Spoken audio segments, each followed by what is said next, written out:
Assalamualaikum warahmatullahi wabarakatuh. Perkenalkan, nama saya Anis Melani. Di sini saya sebagai moderator yang akan memimpin jalannya diskusi. Sebelumnya kami dari kelompok 3 akan memaparkan materi mengenai metode evaluasi pekerjaan dan menciptakan bayaran kompetitif. Sebelum ke materi, saya akan memperkenalkan anggota-anggota saya. Perkenalkan, nama saya Handika Prakasa sebagai pemateri. Perkenalkan, nama saya Dila Nur Septiani. Assalamualaikum warahmatullahi wabarakatuh. Perkenalkan, nama saya Gagan Renaldi. Assalamualaikum warahmatullahi wabarakatuh. Perkenalkan, nama saya Fitria Ayu Widyastuti, anggota dari kelompok 3. Oke, langsung saja ke pembahasan materi agar mengefektifkan waktu. Untuk materi yang selanjutnya akan disampaikan oleh Dila Nur Septiani.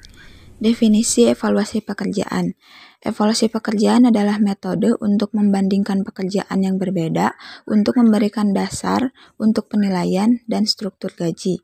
Evaluasi pekerjaan telah didefinisikan sebagai proses menganalisis dan menilai pekerjaan untuk memastikan nilai relatif andal. Tanpa evaluasi pekerjaan, Departemen SDM tidak akan mampu menggaji pendekatan rasional untuk menggaji. Di sini saya akan menjelaskan mengenai tujuan evaluasi pekerjaan. Tujuan utama evaluasi pekerjaan adalah untuk menilai dan memastikan struktur gaji yang akurat dan dapat diandalkan atau sesuai. Artinya, evaluasi pekerjaan dianggap sebagai tolak ukur untuk negosiasi gaji dan upah. Tujuan dari evaluasi kerja dalam sebuah perusahaan adapun yang pertama, mempermudah suatu perusahaan dalam menentukan berapa gaji pokok karyawan. Yang kedua, menentukan nilai relatif untuk pekerjaan yang dibentuk secara logis dan berdasarkan kesepakatan bersama. Yang ketiga, mempermudah memberikan keputusan bagi karyawan yang belum mendapatkan posisi dalam sebuah perusahaan. Yang keempat, membantu perencanaan sumber daya manusia. Yang kelima, menciptakan konsistensi dalam sistem pengajian. Yang keenam, memperjelas hubungan internal antar pekerja dalam perusahaan. Untuk materi yang selanjutnya akan disampaikan oleh Dila Nur Septiani. Metode evaluasi pekerjaan. Terdapat 4 metode diantaranya. Pertama, pemeringkatan. Pemeringkatan merupakan metode yang paling sederhana, yaitu dengan memeringkat setiap pekerjaan secara relatif terhadap pekerjaan lainnya. Terdapat beberapa langkah dalam metode pemeringkatan ini. Di antaranya, 1. Mendapatkan informasi pekerjaan. Di sini deskripsi pekerjaan untuk setiap pekerjaan disiapkan. Dan informasi mengenai tugas-tugas pekerjaan yang dimuat biasanya dijadikan dasar untuk memeringkat pekerjaan. 2. Memilih dan mengelompokkan pekerjaan. Prosedur umumnya adalah dengan memeringkat pekerjaan berdasarkan departemen atau dalam kelompok. 3. Memilih faktor yang dapat dikompensasi. Dalam metode ini hanya menggunakan satu faktor, dan memeringkat pekerjaan berdasarkan pada pekerjaan secara keseluruhan adalah hal yang biasa. 4. Memeringkat pekerjaan. Beberapa manajer menggunakan metode peringkat alternasi untuk membuat prosedur tersebut lebih akurat. 5.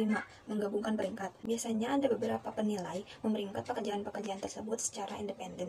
Metode yang kedua yaitu klasifikasi pekerjaan. Metode ini merupakan metode yang sederhana yang digunakan secara luas di mana penilai mengkategorikan pekerjaan menjadi kelompok-kelompok. Kelompok-kelompok tersebut dapat disebut sebagai satu kelas.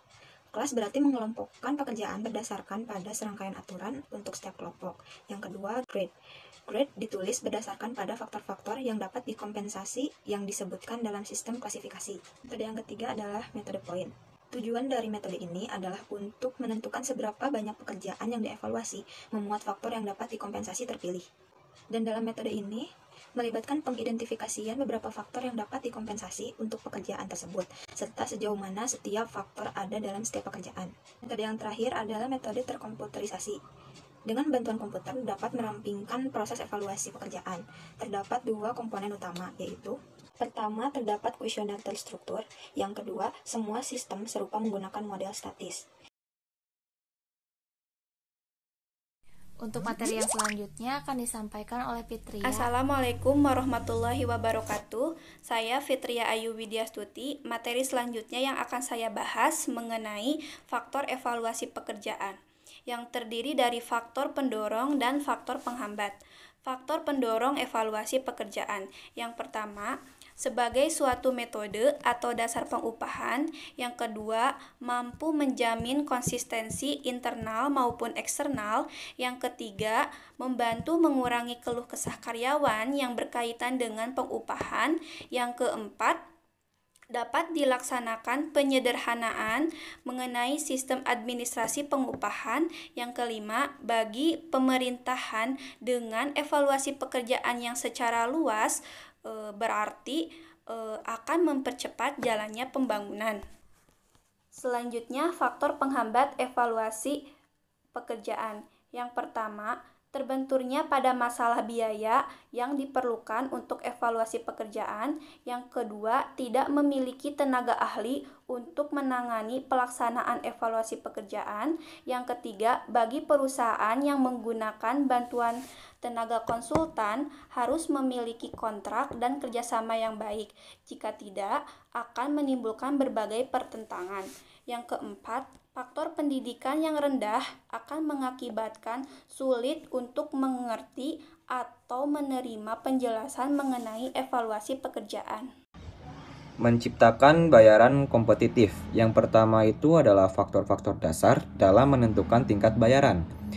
Jadi, kompensasi karyawan ini meliputi semua bentuk bayaran yang diberikan pada karyawan dan timbul dari hubungan kerja mereka. Jadi kompensasi ini mempunyai dua komponen utama, yaitu pembayaran finansial secara langsung dan pembayaran finansial secara tidak langsung.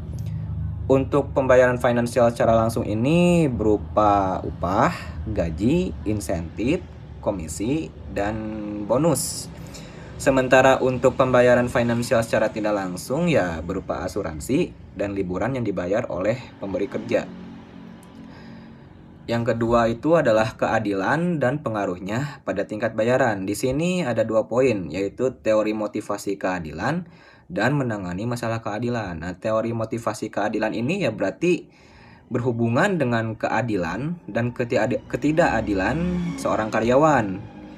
Nah, di teori motivasi keadilan ini ada 4 poin, yaitu keadilan eksternal, internal, individual, dan prosedural. Untuk keadilan eksternal ini merujuk pada bagaimana tingkat bayaran suatu pekerjaan di sebuah perusahaan dibandingkan dengan tingkat bayaran pekerjaan tersebut di perusahaan lain. Untuk keadilan internal ini merujuk pada sejauh mana tingkat bayaran pekerjaan tersebut adil ketika dibandingkan dengan pekerjaan lain dalam perusahaan yang sama. Nah, untuk keadilan individual merujuk pada keadilan bayaran individu jika dibandingkan dengan yang didapatkan oleh rekan kerjanya atau oleh pekerjaan yang sangat serupa dalam perusahaan tersebut berdasarkan pada kinerja setiap orang. Untuk keadilan prosedural yang terakhir ini adalah merujuk pada keadilan proses dan prosedur yang dirasakan yang digunakan untuk mengambil keputusan mengenai alokasi bayaran. Nah, untuk cara menangani masalah keadilan ini adalah manajer menggunakan berbagai cara untuk menangani masalah-masalah keadilan. Untuk mencegah pembahasan yang dapat memunculkan perasaan ketidakadilan secara internal, beberapa perusahaan mempertahankan kerahasiaan ketat terhadap tingkat bayaran dengan hasil yang beragam. Tetapi kebijakan bayaran terbuka itu ya dapat merugikan.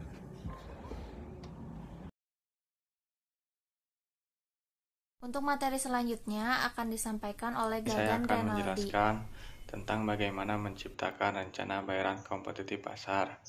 Langkah-langkahnya adalah sebagai berikut. Yang pertama yaitu memiliki benchmark job. Benchmark job adalah perwakilan dari seluruh kisaran pekerjaan perlu dievaluasi oleh pemberi kerja. Dan yang kedua, memilih faktor yang dapat dikompensasi. Pilihan faktor yang dapat dikompensasi tergantung pada tradisi. Dan yang ketiga, memberikan bobot pada faktor yang dapat dikompensasi. Setelah memilih faktor yang dapat dikompensasi, langkah berikutnya adalah menentukan kepentingan relatif terhadap setiap faktor. Yang keempat, mengubah presentasi menjadi poin untuk faktor. Berikutnya, bobot presentasi yang diberikan pada setiap faktor yang dapat dikompensasi diubah menjadi nilai poin untuk setiap faktor. Yang kelima, mendefinisikan derajat setiap faktor. Kemudian, pecahkan setiap faktor menjadi derajat dan definisikan setiap derajat sehingga penilai dapat menilai jumlah atau derajat dari suatu faktor yang ada dalam sebuah pekerjaan. Yang keenam, menentukan poin derajat faktor untuk setiap faktor. Komisi evaluasi harus dapat menentukan jumlah poin untuk setiap pekerjaan. Dan yang ketujuh, meninjau deskripsi pekerjaan dan spesifikasi pekerjaan. Inti dari evaluasi pekerjaan melibatkan penentuan jumlah atau derajat sejauh mana pekerjaan tersebut mengandung faktor yang dapat dikompensasi terpilih. Yang kedelapan, mengevaluasi pekerjaan. Rencana bayaran kompetitif pasar adalah sebuah sistem bayar di mana tingkat bayaran aktual pemberi kerja dapat bersaing dengan tingkat bayaran yang relevan dan pasar tenaga kerja. Dan yang selanjutnya, kurva upah berarti memperlihatkan hubungan antara nilai dari pekerjaan dan rata-rata upah yang dibayarkan untuk pekerjaan ini. Yang kesembilan, menggambarkan kurva upah sekarang internal. Untuk mempelajari bagaimana poin setiap pekerjaan berhubungan dengan tingkat ini, saya akan menjelaskan tentang bagaimana menciptakan rencana bayaran kompetitif pasar. Yang pertama yaitu melakukan analisis pasar atau survei gaji. Yang kedua, menggambarkan kurva eksternal. Yang ketiga, membandingkan dan menyesuaikan tingkat upah sekarang dan pasar untuk pekerjaan. Yang keempat, mengembangkan grade bayaran. Yang kelima, menetapkan kisaran bayaran. Yang keenam, menangani pekerjaan yang tersisa. Dan yang terakhir, mengoreksi tingkat bayaran yang di luar garis. Adapun kesimpulan yang dapat kelompok 3 sampaikan yaitu dengan evaluasi pekerjaan dapat menggunakan informasi dalam analisis pekerjaan untuk secara sistematis menentukan nilai setiap pekerjaan dengan semua pekerjaan dalam organisasi. Evaluasi pekerjaan berkaitan dengan penilaian dari satu pekerjaan ke pekerjaan lain untuk membangun struktur upah dan gaji yang baik. Pemberian bayaran merupakan salah satu fungsi MSDM yang berhubungan dengan semua jenis pemberian penghargaan individual sebagai pertukaran dalam melakukan pekerjaan. Sekian presentasi dari kelompok kami. Mohon maaf bila masih ada kekurangan atau kesalahan dalam penyampaian materi karena kami masih dalam tahap proses pembelajaran. Semoga bermanfaat. Wabillahi taufiq wal hidayah. Wassalamualaikum warahmatullahi wabarakatuh.